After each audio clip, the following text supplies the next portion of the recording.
Hey everybody, it's Trigger Bar Philosopher. Welcome back out to the channel. Today we're going to be taking a first shots look at the Speer LT Sig Sauer upper chambered in 5.56. Should be a fun time. Let's get shooting.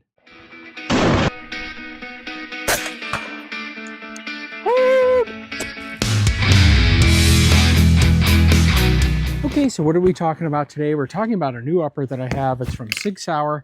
It's their new Speer LT, and the Speer LT is a modification of their MCX rifle made for the next generation warfare's rifle system. So what it is a short stroke piston system. Inside of it, it uses a spring and a piston system in order to manipulate the bolt carrier group. It has a pretty interesting bolt carrier group to take a look at.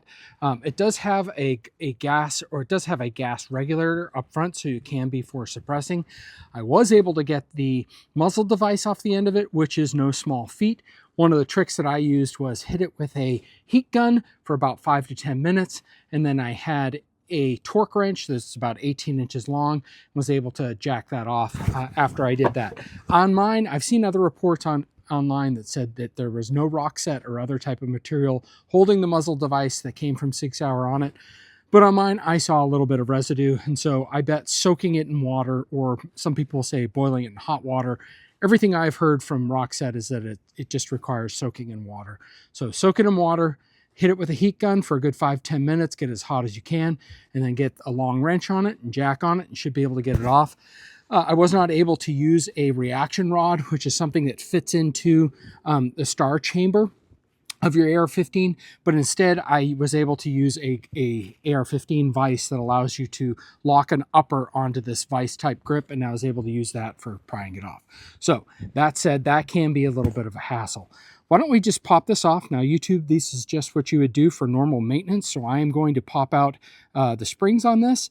I'm going to disassemble as you would do for any type of lower and AR-15 type system. The very first thing you do is you make sure there is nothing in the system. Chamber is empty. Pop out these retention pins. This one up front is a little bit of a bugger for me to get off for whatever reason. And in fact, maybe for the purpose of it today, I won't do that. But you see, it's just a normal lower. It does have an adapter, and that came with the kit to change your buffer tube instead of having a spring and a weight in it. And then if we pull off the assembly out here, you can see what this includes for their piston system. So the piston drives that's in here drives this rod, takes gas off, drives the rod, impacts that, and then these springs, allow you for your system. So it allows that spring system, instead of it being in the tube, to be in this shorter configuration. So that's something interesting to keep in mind. It does have a different, you cannot use a different charging handle, a regular traditional AR-15 charging handle on it. So yeah, drop your bolt in, get the charging handle in, then drop your bolt carrier group in.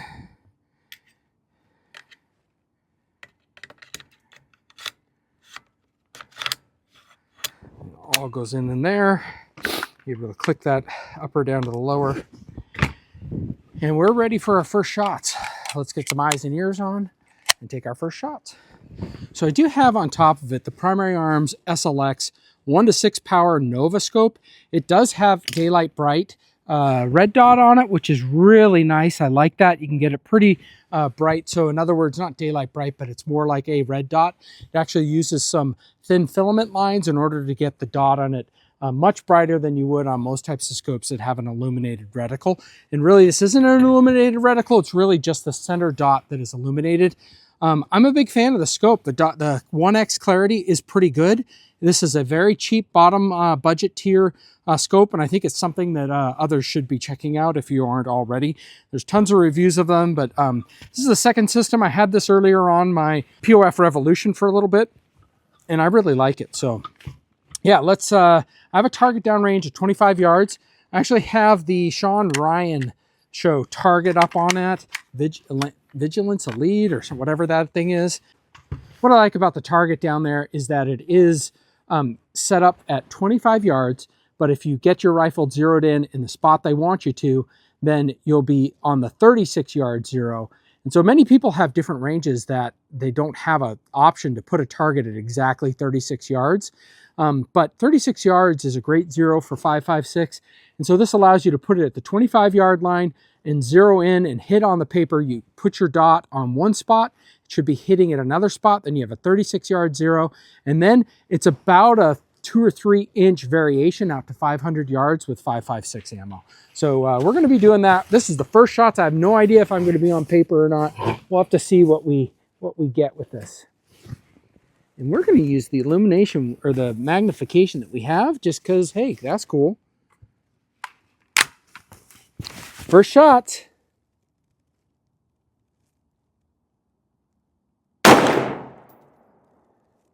We're high and right.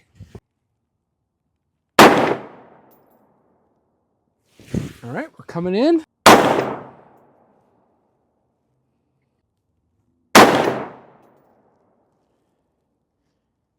Yeah, we're dialing in now. That's about where you want it.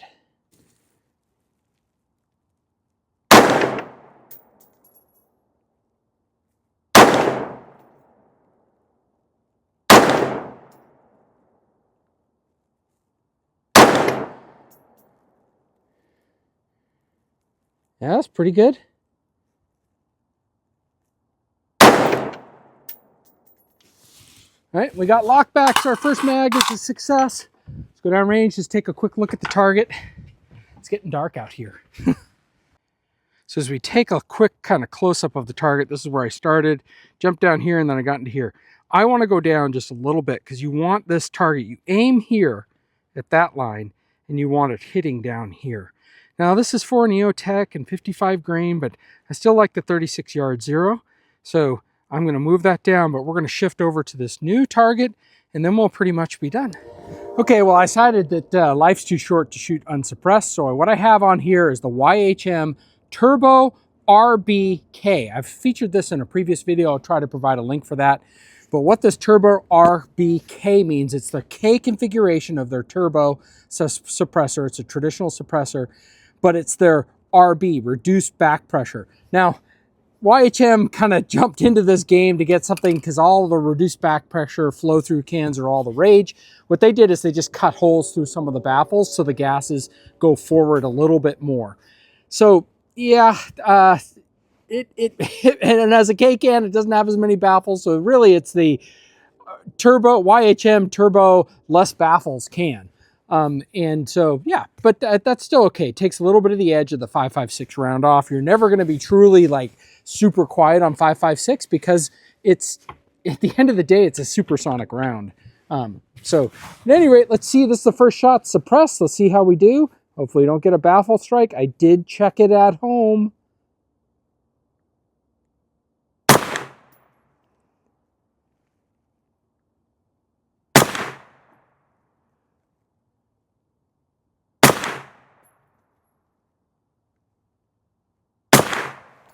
Okay, I need to turn that gas down.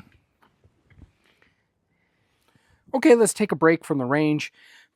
I have it home now, and I want to show a few things as I've taken it down and we're taking it apart. I've already done an internal cleaning and some lubrication, but before I put it back together, and I would like to show it being put back together, I want to go over a few of the features that I didn't capture earlier. So first off, when you look up here, this is the gas system. It's a two-system design, and really it's a gas regulator. Inside this gas key or valve, if you will, there are 2 ports, and you switch between them on the minus side with this, and then on the plus side, flipping it to the other direction.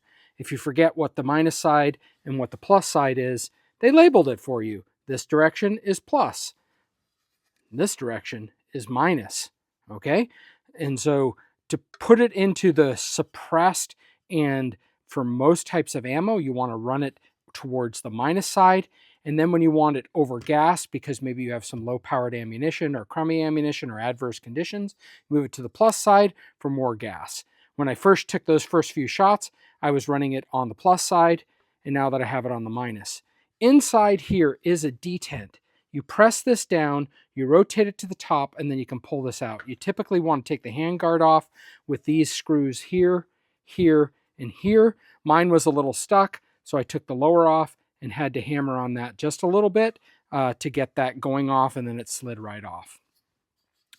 And then you can remove that gas valve, and then you can clean the piston and other things that are inside of it, right? But I wanted to point out that over to the minus side, or as you're looking down the barrel to the left side, you want to keep that gas regulator in that position for most ammunition and for shooting suppressed, so it reduces the gas and makes it just a little bit more pleasant. In general, this is an overgas system.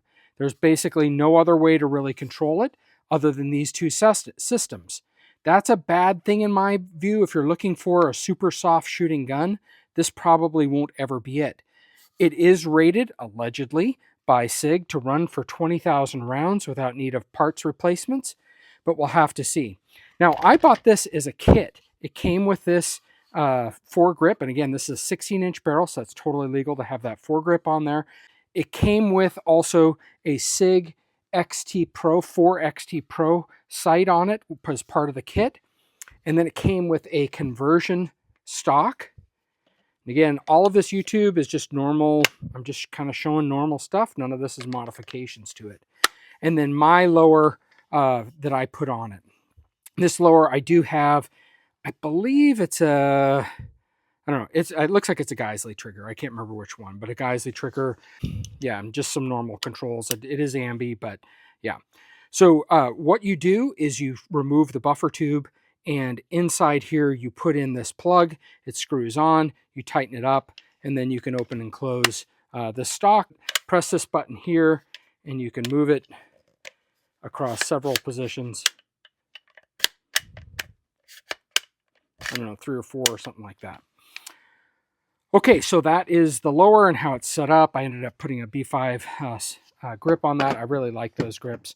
As we look into the gun, let's put this back together as we're talking about it. Let's start with the bolt carrier group, which I was able to take apart. So we put back in, again, YouTube, this is reassembly here.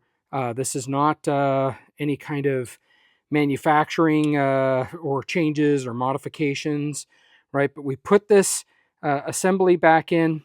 We put our cam pin, I guess it's traditionally called. All right, get that set it up. That does have a captive spring instead of that cotter pin that you normally have on an AR-15. It's this captive pin. And then look at this firing pin. When you look at the firing pin, notice it has a spring on it. That's interesting. I hadn't seen that before. And then it does have a capture system in there. Once we get the firing pin loaded in, it's got to sneak past this other pin catch there, and now it's caught. See, that's kind of a, let me try to get a little bit better look here. When you're putting that firing pin in, it's got to get past this little detent. So you kind of have to figure out a way to hold that detent down while you push that firing pin all the way in. Okay, see how it's now all the way in and it's retained by that? Pushed it all the way in. You had to hold this down. See how this flexes? And that's what you have to do to get it out too, after you take this pin out. All right, so now that we have this all the way in, all right, then we should be able to push this in. That's the retaining pin for it. And now this functions like that. All right, hopefully that was useful because I was looking for some of this stuff. There's not tons of videos out there right now. Okay, now that we have this in, we've got to put this in from right to left. It slides in like that. Whoops, slide it in this way. So it goes with this forward, this to the rear. All right, now it's in like that. All right, you want this out when you put it back in. So we're now going to first put our charging handle. Again, I'm not a real fan of this charging handle. I've heard there's aftermarket support. Probably an MCX will fit on it, but it's pretty flimsy and not easy to grab. So not a huge fan of it. But it goes down like this. And again, YouTube, this is just normal maintenance. I'm not showing you how to modify anything because that would be illegal. Never do that. All right.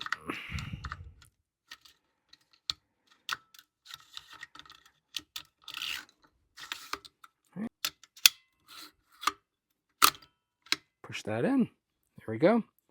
So now your upper is totally assembled. One aspect of the upper, I talked about how it has these capture pins. There's actually a piece of the frame that connects through these front capture pins for the upper so that you connect it onto the lower.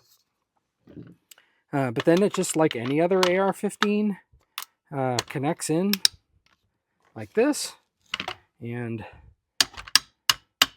mine is pretty tight, so I don't know, I'm sure there's someone out there who'll say, what the freak, trigger bar, what are you doing? But mine's a little tight there, which I like. I like it being tight and snug. Again, and then again, no magazines, no ammunition anywhere. So it's just like a regular AR-15, you charge it like that with the charging handle. So there is no side charger like I think on some of the other MCXs. They do have some replaceable parts in here. So your bolt deflector, your brass deflector, and the cover around your forward assist actually all is a separate part. You can see you can take the screws out there, and this can be replaced. So if this gets all dinged up and messed up, you can replace that. So kind of built for being able to be maintained by an armor and have a lot of rounds on it. So yeah, I guess so far my only concerns are with it only having the 2 settings. So overgassed and kind of overgassed are the 2 settings. But yep, and then I have the primary arms Nova 1 to 6x second focal plane. I do like that. I think 1 to 6 is a great point because you can get it cheap and you still get pretty decent optics and views through it, especially like this one where you can get that daylight bright type setting with it. So let me see if I can capture that a little bit. All right, we'll try and capture what the red dot inside there looks like. I do not have this captured up, but that's what the objective lens looks like on the 1X. So and let me show you why they call it the Nova. Look how bright that thing gets. It is like a star. It's just incredibly bright. Okay, one other aspect that I forgot to talk about earlier was the muzzle device. So the Sig Sauer comes with their own muzzle device, which works great on their threaded barrels and their suppressors. So if you want to spend a whole lot of money, double, 3 times, 4 times on a suppressor, you can buy the Sig Sauer one. Again, YouTube, I'm not providing any links. I'm not advocating for anyone to sell anything, but here you go. So this is their muzzle device. One of the unique aspects, and I'm sorry I don't have a picture, maybe I'll see if I can find one online, is that this is a much thicker barrel than you would need for a 5.56. But what it does then is it starts to heavily taper. You can see the beginning of the taper here. You can see that tapering off into this. You need one of these adapters from Sig Sauer, and there's a few other companies like CAC that make them. It's basically their tapered barrel adapter, and it fits, and it's kind of a taper inside this little sleeve. It fits over this part and gives you a flat square surface to put on your muzzle device to it.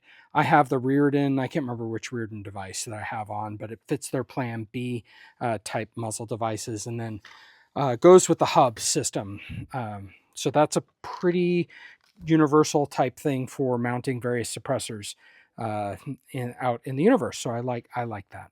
And it's got a 1 break port on it, which is probably why in my first shots it was just a little bit too loud.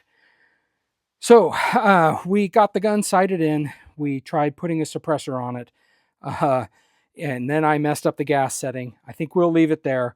I'm pretty confident. Oh, what I forgot to mention was that there is a detent in here, right down in here.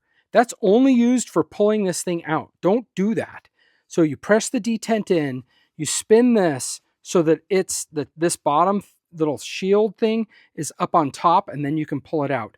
That's what the detent pin is for. Don't mess it, don't touch the detent when you're just changing the gas settings. Now look how small. I saw a YouTuber out there that said his came installed the wrong way with it up, and it was spinning a lot. Look how small this changes. Gassed, overgassed, gassed, overgassed. There's no off position. There's gassed and there's overgassed. There's no in between. The in between will screw you up because the ports won't line up. So gassed, overgassed. And maybe, I don't know, maybe somehow in between might be a, we'll have to try that out next time we go, if that's just like a no-go because it's between the two gas ports. But yeah, something to consider.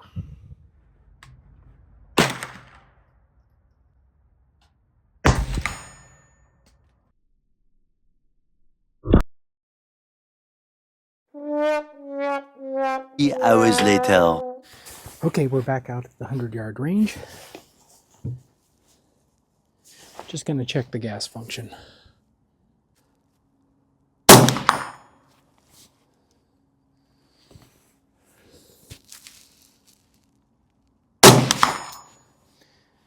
can see it's about 2 o'clock without setting.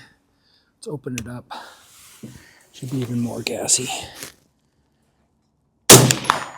Yeah, and you can feel it even more pressure. So that does feel overgas. So we'll move it back to less gas if we can. There we go.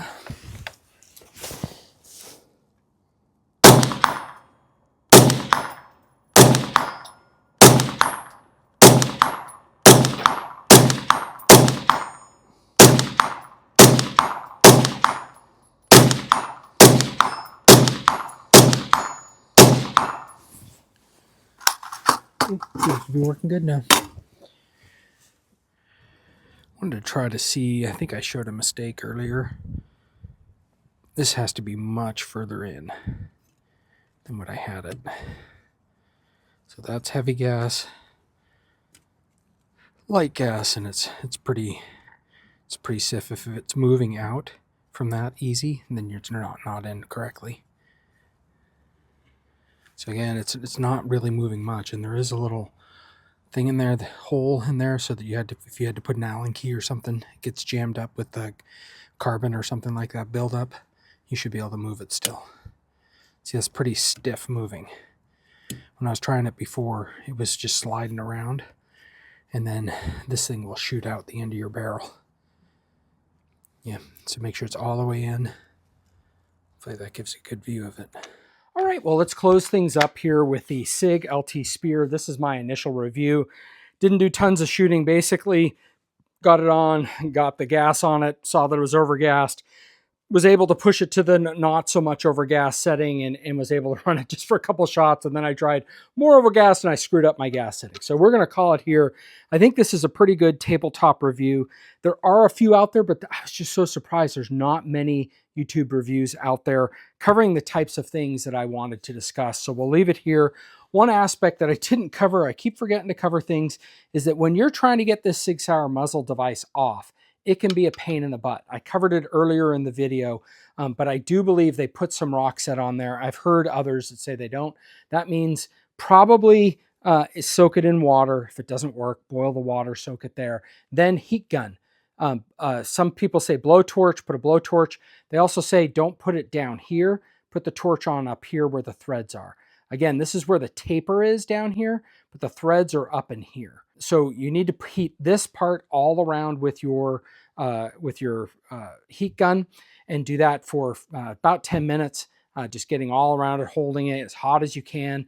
And then you put your wrench. It has some nice wrench flats on the Sig muzzle device that you can fix on it, and then you can take it off. I made sure that I had some good leverage, so my torque wrench had an 18-inch arm, which allows me to get some decent leverage on that. So it was still a little bit, but then it came off. I've heard these things are a nightmare. I've seen people trying to cut them off.